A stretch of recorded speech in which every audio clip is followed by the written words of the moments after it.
Assalamualaikum warahmatullahi wabarakatuh.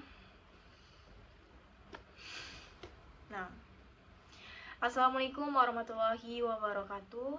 Salam sejahtera bagi kita semua. Yang terhormat Ibu Upit Yulianti DN MPD beserta rekan-rekan yang saya banggakan.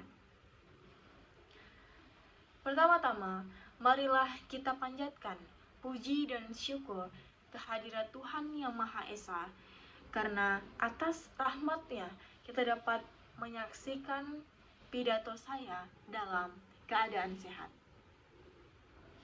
Pada kesempatan ini, izinkan saya menyampaikan sebuah pidato dengan tema literasi digital di era kecerdasan buatan artificial intelligence. Rekan-rekan yang saya banggakan, kita semua tengah hidup dalam era revolusi industri 4.0 yang kini berkembang menjadi society 5.0, di mana kecerdasan buatan atau AI ini memegang peranan besar dalam kehidupan manusia. AI bukan lagi hal yang jauh, tapi telah hadir dalam aktivitas sehari-hari. Bisa kita mulai dari fitur pencarian otomatis, chatbot, maupun rekomendasi konten media sosial, hingga teknologi pembelajaran dan kesehatan.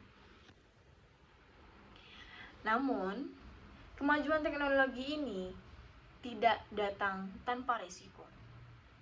Masifnya penggunaan teknologi digital juga membawa tantangan yang serius, seperti penyebaran hoax, pelanggaran data pribadi, cyberbullying, bahkan kecanduan informasi. Untuk itulah kita membutuhkan yang disebut dengan literasi digital, yakni kemampuan untuk mengakses, memahami, menilai, menggunakan informasi digital secara bijak dan etis, serta bertanggung jawab. Literasi digital bukan hanya soal tahu cara menggunakan perangkat, tetapi juga bagaimana kita bisa berpikir kritis, memilih informasi yang benar, menjaga keamanan digital, serta bersikap sopan di ruang maya.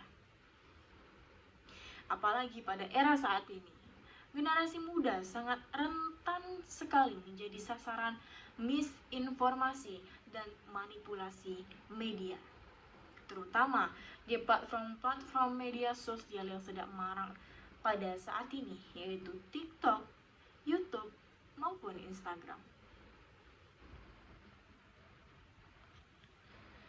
Rekan-rekan yang saya banggakan, di tengah kemudahan dan kecepatan informasi, penting bagi kita untuk membangun kesadaran kolektif akan etika digital. Kita harus memulai dari hal-hal kecil seperti tidak menyebarkan berita yang belum jelas sumbernya, menghargai privasi orang lain, serta menggunakan internet untuk hal-hal yang produktif dan membangun. Dengan digital literasi yang baik, kita tidak hanya menjadi konsumen teknologi, tapi juga menjadi produsen konten yang edukatif, inspiratif, serta solutif. Mari kita tanamkan dalam diri bahwa teknologi adalah alat, bukan tujuan. Maka bagaimana kita menggunakan teknologi akan menentukan apakah kita bisa membangun masa depan atau justru terjebak di dalamnya. Hadirin yang saya banggakan, sebagai generasi muda dan warga digital, mari kita berkomitmen untuk meningkatkan literasi digital sebagai bekal menghadapi tantangan global di era AI ini. Jadilah pengguna digital yang cerdas, kritis, serta bijak, dan jadikan ruang digital bukan hanya tempat hiburan, melainkan tempat belajar, berkarya, serta berbagi nilai positif. Sekian, saya Mutafiqah Dian Septiafani menyelesaikan pidato pada kali ini. Mohon undur diri. Wassalamualaikum warahmatullahi wabarakatuh.